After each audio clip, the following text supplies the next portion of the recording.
El desarrollo del sistema respiratorio comienza alrededor de la cuarta semana de gestación y para la semana 28 han madurado los suficientes alvéolos para que en el caso de que el bebé nazca prematuramente,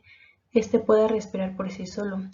Sin embargo, el sistema respiratorio no está completamente desarrollado hasta la primera infancia, que es cuando está presente un complemento completo de alvéolos maduros.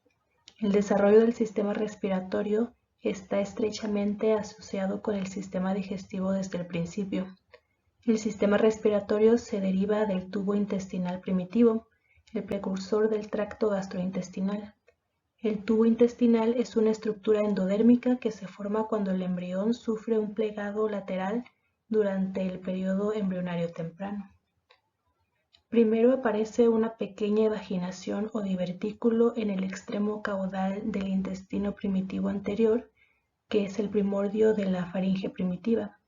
a la que se denomina hendidura surco laringotraqueal. Esto va a marcar la manifestación del primordio respiratorio, y dicha hendidura va a desaparecer progresivamente al irse formando un tabique que los independiza.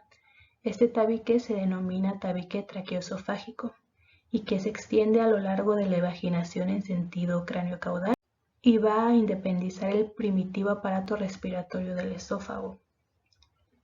Ya que el embrión ha desarrollado las tres capas germinales y de estas tres capas germinales las estructuras del tracto respiratorio van a surgir del endodermo y el mesodermo.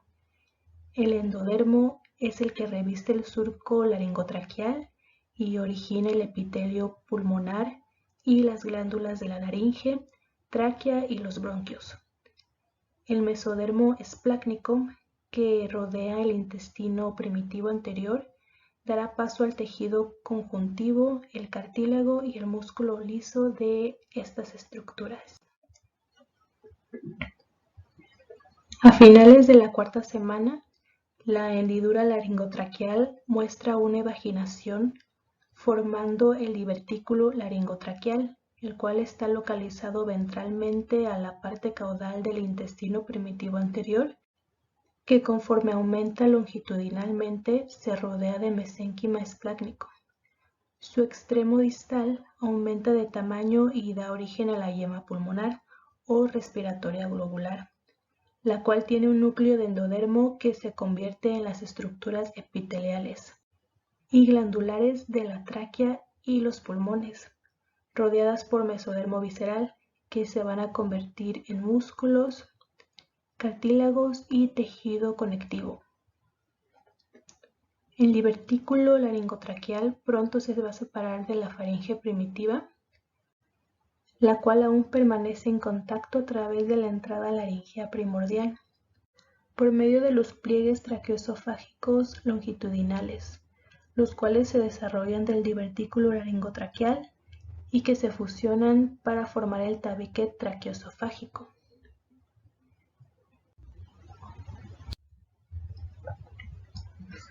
El tabique traqueoesofágico que divide el intestino anterior en dos regiones, una ventral o anterior y que corresponde al tubo laringotraqueal, que es el primordio de la laringe, tráquea, bronquios y pulmones, y otra dorsal o posterior, que origina el primordio orofaringeo y el esófago. En este momento del desarrollo, el futuro aparato respiratorio está formado por un verdadero fondo de saco, en donde podemos encontrar, en primer lugar y ocupando una posición más superior, el esbozo laringeo, el cuerpo del saco laringeo que corresponde al esbozo traqueal y ocupa una posición media. Y por último, ocupando la posición más inferior, la parte correspondiente al fondo del saco y que dará lugar a los pulmones es la bolsa pulmonar o divertículo pulmonar.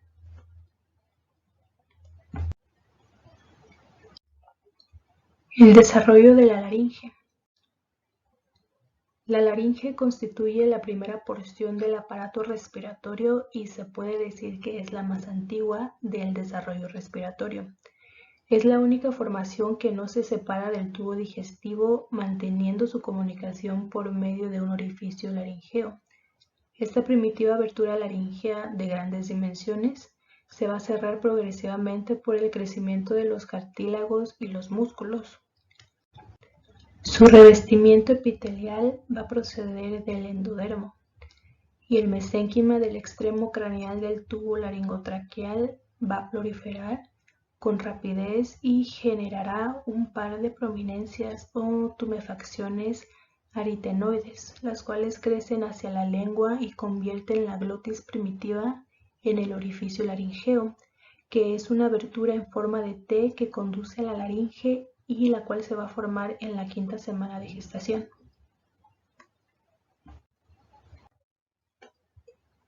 El epitelio laringeo proliferará rápidamente y causará una oclusión temporal de la luz de la faringe. La recanalización sucede normalmente durante la 10ª semana y da como resultado la formación de los ventrículos laringeos que a su vez van a originar a las cuerdas bucales. Ya en la semana 12 la abertura laringea tendrá su forma adulta, así como los cartílagos tiroideos, cricoides y aritenoides. Los componentes y derivados de la laringe son la epiglotis, que durante la 6ª semana se desarrolla a partir de la parte caudal de la eminencia hipofaringea, que se debe a la proliferación del mesénquima en los extremos ventrales del 3er y 4.º arcos faringeos. La parte rostral de esta eminencia forma la porción faringea de la lengua. Los cartílagos laringeos, que proceden del mesénquima, que deriva de las células de la cresta neural, y los músculos, los cuales derivan de los mioblastos correspondientes al 4.º y 6.º arcos faringeos y son inervados por las ramas laringeas de los nervios vagos. En un principio, la laringe se sitúa en una posición alta en el cuello del recién nacido, lo cual va a permitir que la epiglotis entre en contacto con el paladar blando y da como resultado una separación casi completa entre el sistema respiratorio y el sistema digestivo, y que va a facilitar el amamantamiento. Pero también esto va a suponer que el recién nacido tenga que respirar casi obligatoriamente por la nariz, y el descenso de esta ocurre a lo largo de los 2 años de edad. Una de las patologías derivadas del mal desarrollo de la laringe es la atresia laringea, la cual es una malformación debido a una falta de recanalización de la laringe, y en la región distal hay dilatación de las vías respiratorias. Los pulmones se llenan de líquido y se vuelven ecogénicos. Una atresia incompleta es un defecto en el que el tejido conjuntivo entre los pliegues vocales queda cubierto por una membrana mucosa, la cual obstruye las vías respiratorias y provoca un llanto ronco en el recién nacido. El desarrollo de la tráquea. A lo largo de la 5ª semana es cuando ocurre la separación del divertículo laringotraqueal del intestino primitivo anterior y va a comenzar a esbozarse la diferencia en lo que corresponde el tubo aéreo único y central que constituye la tráquea y las 2 evaginaciones laterales, que son las yemas bronquiales primitivas, y que si bien estas son el esbozo independiente de cada uno de los pulmones, acaban constituyendo los bronquios primarios o bronquios pulmonares del adulto. Y a partir de la zona distal a la laringe, el revestimiento endodérmico del tubo laringotraqueal se diferencian en el epitelio y las glándulas de la tráquea, y también en el epitelio pulmonar. El cartílago, el tejido conjuntivo y los músculos de la tráquea van a derivar del mesénquima esplácnico que rodea a este tubo laringotraqueal. Sus componentes y derivados son el epitelio traqueal, que viene del endodermo de la faringe primitiva, los anillos traqueales, que provienen del mesodermo esplácnico, y los músculos traqueales, que, como ya se habían mencionado, vienen del mesodermo esplácnico.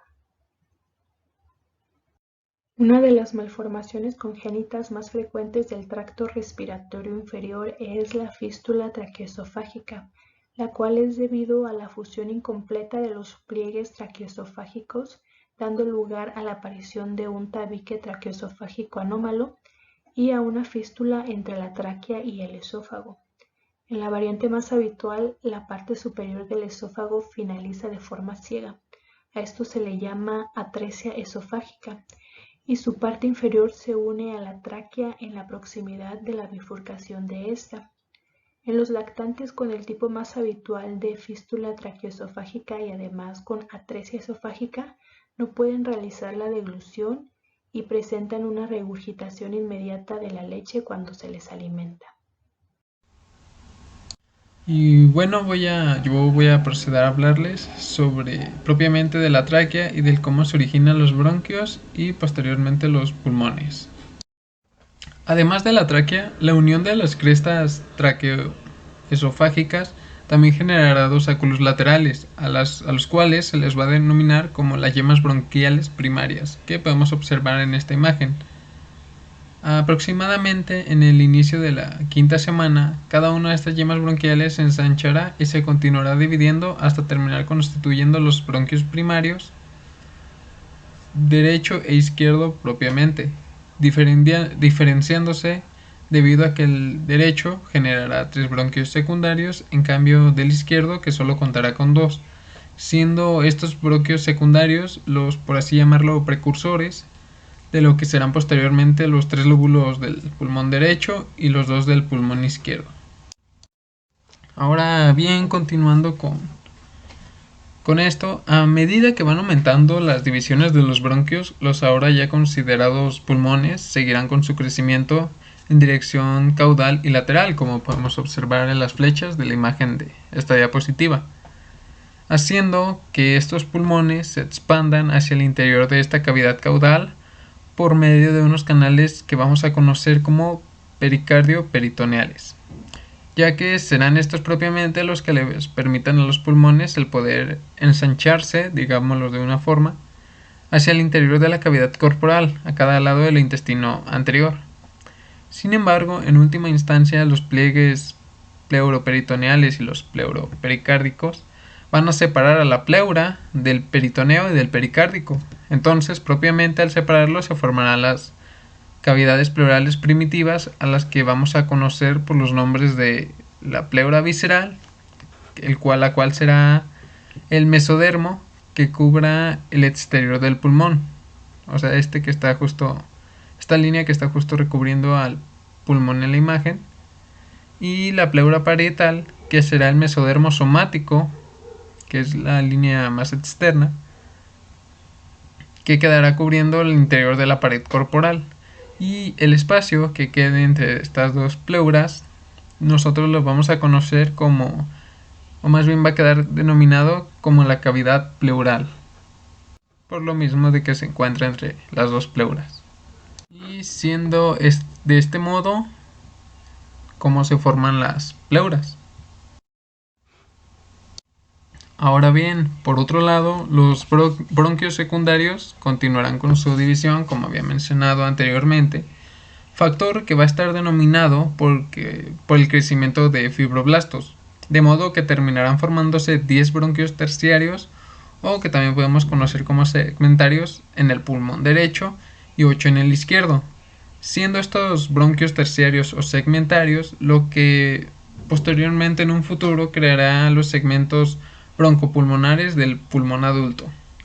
los cuales seguirán ramificándose a modo que al final del sexto mes ya existirán alrededor de 17 generaciones de subdivisiones. Aún con todas estas subdivisiones, su configuración definitiva ocurrirá hasta después de 6 divisiones adicionales durante la vida postnatal, o sea que ocurre después del parto, los cuales seguirán ramificándose estos bronquios. Y por obvias razones, al mismo tiempo que se van generando todas estas subdivisiones nuevas y el arco bronquial se va desarrollando, los pulmones asumirán una posición más caudal, de tal modo que al nacer la bifurcación, que por así decirlo es por donde se dividen entre el pulmón izquierdo y el derecho, esta bifurcación de la tráquea terminará coincidiendo al nivel de la cuarta vértebra torácica. O sea que justo el lugar en donde se dividen el pulmón izquierdo y derecho va a estar al nivel de la cuarta vértebra torácica. Bueno, y ahora ya como último punto me va a tocar hablar sobre la maduración de los pulmones, que en sí, continuando con las divisiones de los bronquiolos, siendo en el séptimo mes cuando esta división continua dará origen a conductos cada vez más pequeños, a los cuales se les denominará a esta fase como fase canalicular. Además de que también experimentarán el incremento de la irrigación vascular de forma constante, como podemos observar en la imagen, que las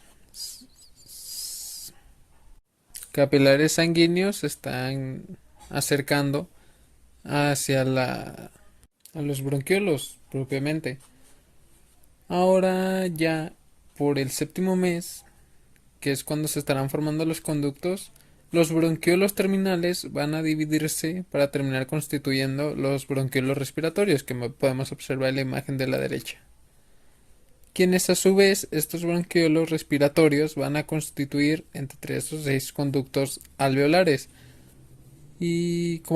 un ejemplo de esto pueden ser las dos imágenes en los cuales presenta 4 conductos, que como dije pueden ser de 3 hasta 6. Y la porción terminal es de estos, o más bien la fase, la que se divide, o más bien la parte terminal de estos conductos alveolares van a terminar, valga la redundancia, en una estructura llamada sacos terminales, a los cuales también se les va a conocer como alvéolos primitivos. Y ya solo para añadir, cada alvéolo se encontrará rodeado de células alveolares planas, las cuales tendrán un contacto estrecho con los capilares vecinos. Como se puede observar en la segunda imagen, que prácticamente ya están los capilares penetrando a estas células planas. Y que para el final del séptimo mes del número de sacos alveolares y capilares maduros deberá ser suficiente como para garantizar intercambio gaseoso adecuado, determinando de esta manera que el neonato prematuro pueda sobrevivir. O sea que un neonato que nace durante este mes ya podría técnicamente sobrevivir porque sus sacos alveolares y capilares maduros son lo suficientes como para tener un adecuado intercambio gaseoso.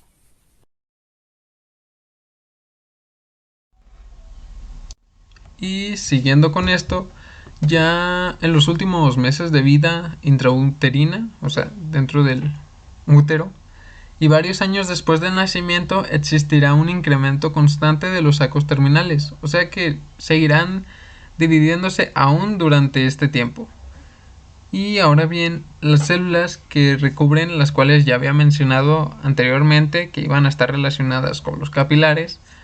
pasarán a denominarse en estos últimos 2 meses como neumocitos tipo 1, los cuales se adelgazarán aún más para que los capilares protuyan hacia la luz, como podemos observar acá en la imagen que prácticamente ya está, por así decirlo, penetrando en las células propiamente, y de este modo generarán la barrera alveolocapilar, que es donde se va a generar el intercambio de oxígeno propiamente. O sea que va a haber un contacto íntimo entre el epitelio, y el endotelio. Ahora, más en específico, al final del sexto mes, también se van a generar los neumocitos, pero en esta ocasión de tipo 2, los cuales sintetizarán un líquido llamado surfactante, siendo este el que contiene fosfolípidos, los cuales serán muy importantes debido a que son capaces de disminuir más bien sean los encargados de disminuir la tensión superficial en la interfase alveolocapilar. Ahora bien, cabe mencionar que antes del nacimiento los pulmones ya cuentan con un líquido el cual contiene cloruro, algunas proteínas escasas y una cierta cantidad de moco que proviene de las glándulas bronquiales. E inclusive también contiene, por los neumocitos de tipo 1, un líquido surfactante cuyo volumen irá en aumento durante las últimas semanas, más en específico en las últimas 2. aumentando tanto de forma que la cantidad de fosfolípidos que se encuentran propiamente en este líquido surfactante se dirijan al líquido amniótico, o sea que se dirijan a la cavidad amniótica, en otras palabras, en donde encontraremos macrófagos, de modo que al llegar a estos, el surfactante activará a los macrófagos, haciendo a su vez que estos migren por el corión hacia el útero, donde sintetizarán proteínas del sistema inmunitario, siendo la principal de estas proteínas la interleucina 1 beta, generando al mismo tiempo el incremento de prostaglandinas para las contracciones uterinas, siendo de este modo que, por así decirlo, el bebé aporta en su propio nacimiento, o más bien al inicio de este, pero pues, contiene una participación, lo cual es un dato muy curioso. Y ahora, continuando con la maduración, los movimientos fetales iniciarán antes del nacimiento, más que nada por dos razones, las cuales serán las de estimular el desarrollo pulmonar e ir acondicionando los músculos respiratorios. Pero, como en la cavidad uterina no hay oxígeno como tal, el bebé terminará aspirando el líquido amniótico. Sin embargo, la mayor parte de este líquido amniótico será absorbido por medio de los capilares sanguíneos y linfáticos, y un cierto volumen, que llega a ser escaso, puede ser expulsado por la tráquea y bronquios durante el parto. Posterior a que se respire el líquido, el surfactante proveniente de los neumocitos de tipo 2 se depositará formando una delgada capa delgada de fosfolípidos sobre las membranas celulares alveolares. O sea que en otras palabras va a tapar por donde se absorbe el líquido mediante esta capa, lo cual es importante mencionar, ya que cuando el bebé haya nacido y se le dé la muy conocida nalgada para que tenga su primera respiración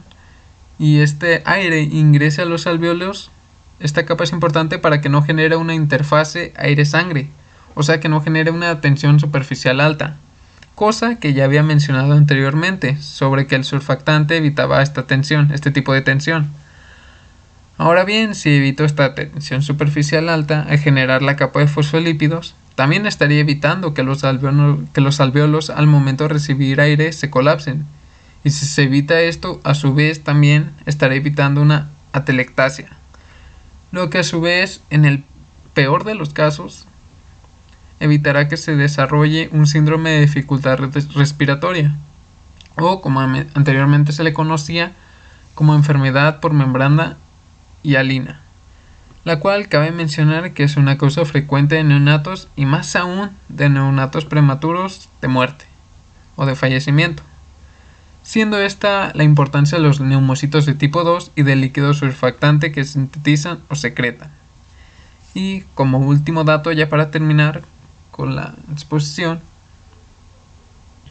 se calcula que una sexta parte de los alvéolos del adulto ya existe al nacer. El resto de estos se formará durante los primeros 10 años de vida postnatal mediante la generación continua de alvéolos primarios nuevos. Y ya como último punto, pues nos gustaría dejar unas pequeñas conclusiones sobre estos temas, iniciando con que el sistema respiratorio es claramente esencial para que se lleve a cabo la vida, por lo que su desarrollo correcto es necesario para que puedan realizarse las funciones respiratorias de manera independiente una vez que haya nacido el futuro bebé. Una vez más, las capas germinales embrionarias muestran su relevancia al contribuir a la formación de los componentes propios de cada estructura respiratoria. Y como un pequeño resumen más o menos de lo que vimos y el por qué es importante todo este proceso de el sistema respiratorio, es que, o bueno, más bien como un resumen de cómo se forma todo el sistema respiratorio, y es que tenemos que la llama pulmonar, la cual se desarrolla para constituir dos bronquios principales, el derecho que va a contar con tres bronquios secundarios y posteriormente tres lóbulos, y el izquierdo, que va a contar con dos bronquios secundarios y posteriormente dos lóbulos. Tras una fase pseudoglandular que dura de 5 a 16 semanas y una fase canalícula que va a durar de 16 a 26 semanas, las células planas que cubren los bronquios respiratorios se modificarán para dar origen a las células neumocitos tipo 1 que se relacionan con los capilares, o que terminarán en relación con estos. En el séptimo mes es posible el intercambio de gases entre la sangre y el aire en los alvéolos primitivos. Antes del nacimiento, los pulmones están ocupados por un fluido con proteínas escasas, cierta cantidad de moco y surfactante, el cual es sintetizado por las células neumocito tipo 2 y que constituye una capa de fosfolípidos que cubrirá posteriormente las membranas alveolares. Al iniciar la respiración, el líquido pulmonar será absorbido y la capa de surfactante que acabo de mencionar a su vez va a impedir el colapso de los alvéolos durante la aspiración, al disminuir la tensión superficial en la interfase aire-sangre capilar, y a su vez evitará síndrome de dificultad respiratoria. Y con eso sería todo. Por nuestra parte, bueno, más bien por nuestra parte sería todo. Gracias.